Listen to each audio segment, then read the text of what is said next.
NFL stars who went broke. NFL players are no doubt some of the most paid athletes in all of sports, but they also have a reputation for filing for bankruptcy after retirement. While some players go broke due to child support and crazy spending, others go broke because of their generosity. Here are 10 NFL stars who went broke and lost everything. Michael Vick, being the 2010 NFL Comeback Player of the Year and one of the most talented quarterbacks in his time, Vick was on a $130 million contract, but when he lost it, it turned out to be the biggest downfall of his career. Vick was the Atlanta Falcons quarterback from 2001 to 2008 and was set to have one of the most profitable careers in NFL history, but in 2007, he got caught in a dogfighting scandal that had him sent to prison. He also had a massive debt worth $17 million, which led him to declare bankruptcy in July 2018. Fortunately, Vick was given a second chance in the NFL after serving 18 months in federal prison.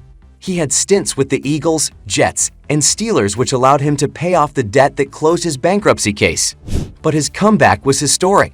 Vick made NFL records with career rushing yards by a quarterback which stands at 61.09 and yards per carry of 7.0. He won 4 Pro Bowls and was the NFL Comeback Player of the Year in 2010.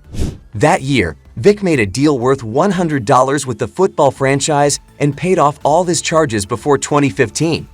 He pulled off what many believed would be impossible, and with his net worth now at approximately $16 million. Vince Young, 7 years after signing a $26 million contract with the NFL's Tennessee Titans, the former star quarterback, once nicknamed the Invincible, filed for Chapter 11 bankruptcy. Young was selected in the first round as the 3rd pick in the 2006 NFL Draft by the Tennessee Titans. After playing for the Titans for 4 years, the 6 feet 5 inches athlete joined Philadelphia Eagles in 2011, which was the last team he played for. But it was after his retirement that he realized he had handled his career wrongly. Young says he never bothered checking his finances until after his NFL career ended. He trusted his uncle and a financial advisor, then instructed his manager to look after them.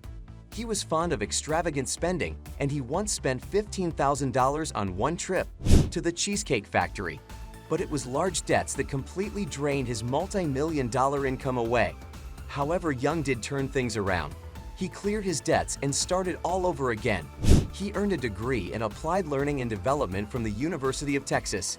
He was then employed in a broadcasting job with the Longhorn Network and landed speaking gigs, partnering in a couple of businesses.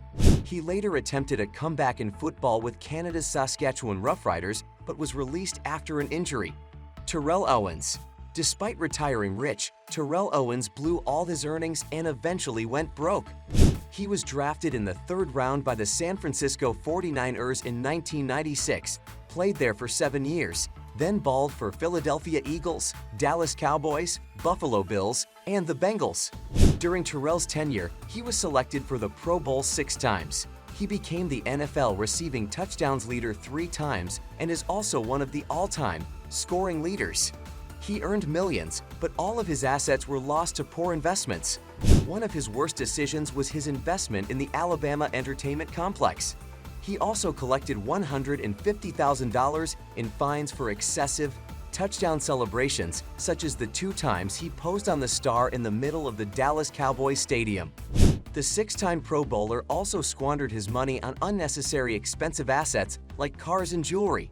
As a result, Owens turned broke, but being a father of 4, Owens also had to pay for child support, which cost him $44,600 monthly. But to do that, he had to sell his real estate worth $3.9 million. Eventually, he got out of being broke and launched his own wine label this year, an athleisure clothing line, and hosts a weekly podcast, Get Ya Popcorn Ready with Tu and Hatch. Bernie Kosar. After making the Pro Bowl and winning the Super Bowl, Kosar had done enough to monetize his respectable career in the NFL. Unfortunately, life after football wasn't fair to him.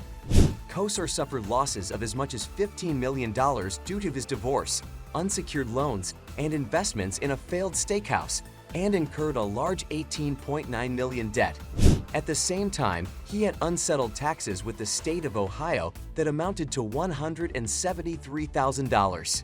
In the meantime, his father, Bernie Kosar Sr., also contributed to his financial instability.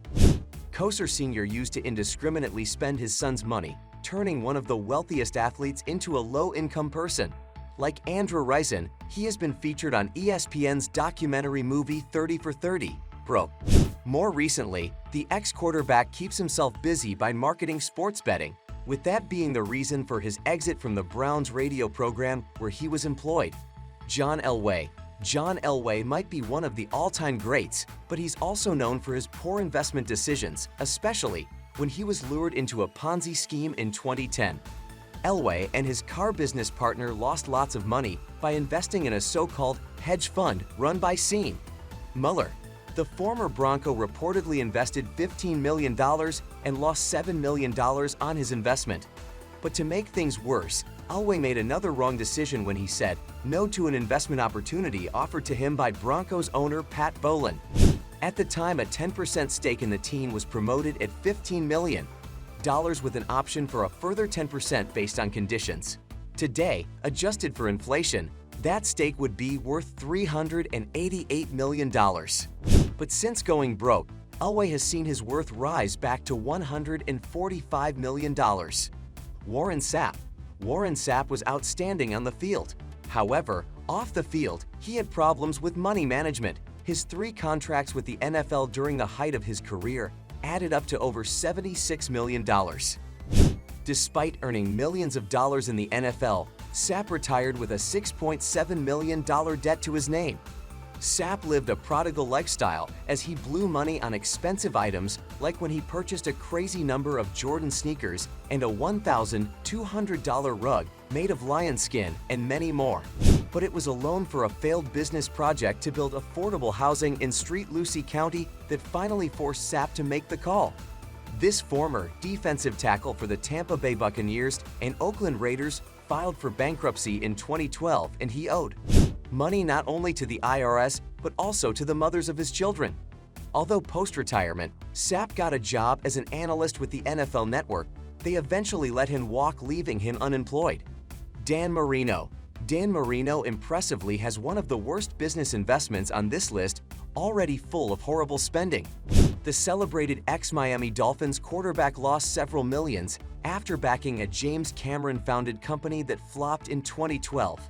When it went public in 2011, it was revealed that Dan Marino owned 1.6 million shares in the visual effects company Digital Domain Media Group, which was involved in projects like Titanic and Apollo 13.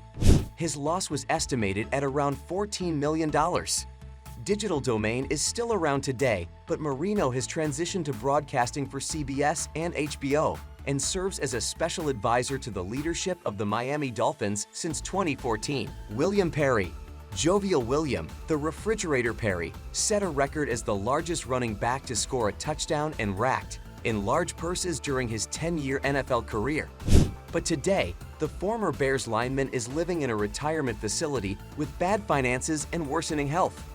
Due to being broke, he auctioned off his Super Bowl ring for $200,000, and in 2016, it was reported that Perry's massive income was long gone. Being an alcoholic, Perry is diabetic and suffers from Guillain-Barré syndrome, a rare autoimmune disorder that causes nerve damage. His brother, Michael Dean Perry, has said his brother lives off Social Security and disability money from the NFL. Mark Brunell. This former New York Giants quarterback earned $50 million during his career, but in 2011, he became the subject of 6 lawsuits and filed for bankruptcy. He and his wife owed debts of $24.8 million at the time of the filing. Brunell went broke because his 5 business ventures failed, including a high-end real estate venture that went bust and an investment in a Whataburger franchise. To survive, he took on a job as a medical sales representative and earned small incomes from side businesses like a kids' football camp to help shoulder the burden after he retired from football. Fortunately, in 2021, Brunell took a step further, and it was announced that Brunell was being hired as the new quarterback coach for the Detroit Lions. O.J. Simpson. Not just a regular NFL player, O.J. Simpson was at the height of his career, perhaps one of the most revered American sports stars. But that was before the decade-long outrage and legal trouble stemming from the double murder of his ex-wife, Nicole Brown Simpson, and her friend Ron Goldman. While Simpson was acquitted of the 1994 murders, he was ordered by a civil court to pay $33.5 million to the victim's surviving family members, and that made him go broke. As of 2021, Simpson was released from serving a prison sentence for kidnapping and robbery after he made attempts to reclaim memorabilia that he claims was stolen from his Florida home in 2013. He has been forced to face foreclosure and even still has unpaid taxes. Despite being in prison, Simpson still earns a $25,000 pension per month. Even worse, when he is released, he very likely would find it hard to earn an income. But if you wouldn't want to make finding this channel hard, then subscribe. Don't forget to like and comment.